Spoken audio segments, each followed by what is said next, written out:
சாந்த ஸ்வரூபிணி ஸ்ரீ வேம்புலியம்மன் ஆலய பக்தர்கள் அனைவருக்கும் வணக்கம். அம்மனின் திருவருளாலே நமது ஆலயத்தில் பக்த மண்டலியானது நல்ல முறையில் நடைபெற்று வருகிறது. இந்த பக்த மண்டலியில் 5 முதல் 12 வயது சிறுமியர்களுக்கு பரதநாட்டிய பயிற்சியானது நடைபெற்று வருகிறது.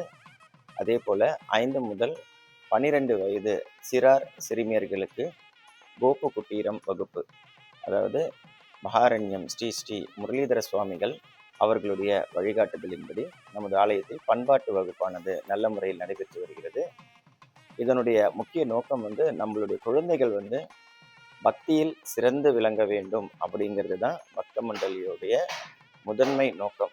அதனால இந்த சிறு வயதுல பக்தியான விஷயங்களை கற்றுக்கிறதுக்கு நம்ம ஆலயத்துக்கு வரதான் சிறப்பு.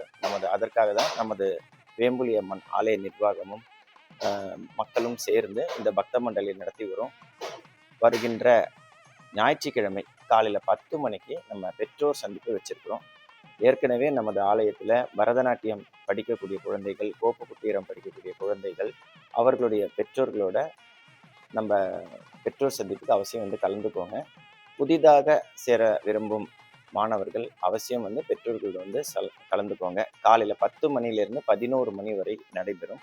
இந்த 1 மணி நேரம் உங்கள் குழந்தைகளுக்காக இந்த நேரத்தை செலவிடுமாறு உங்களை அன்போடு கேட்டுக்கிறேன். எதற்காகனா, இப்போ அடுத்த குழந்தைகளுக்கு எப்போ தேர்வு வரப்போகிறது, கலாச்சார சுற்றுலா கூட்டிகிட்டு போகிறது, அதே போல் இந்த வகுப்புகள் நடத்துறதுல பெற்றோர்களுடைய ஆலோசனை ரொம்ப முக்கியம்.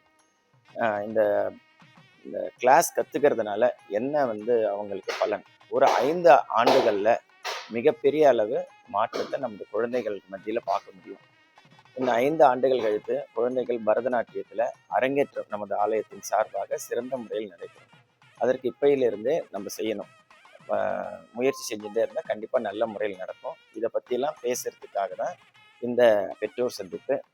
புதிதாக சேர விரும்புபவர்களும் அவசியம் கலந்துக்கோங்க. ஏற்கனவே இருக்கிறவங்களும் அவசியம் கலந்துக்கோங்க. வரும்போது குழந்தைகளுடைய பாஸ்போர்ட் சைஸ் ஃபோட்டோ ஒன்று எடுத்துட்டு வாங்க. தேர்வு விண்ணப்பம், அதுக்கப்புறம் அட்மிஷன் ஃபார்ம், இது 2மே நம்ம ஆலயத்தில் கொடுப்போம்.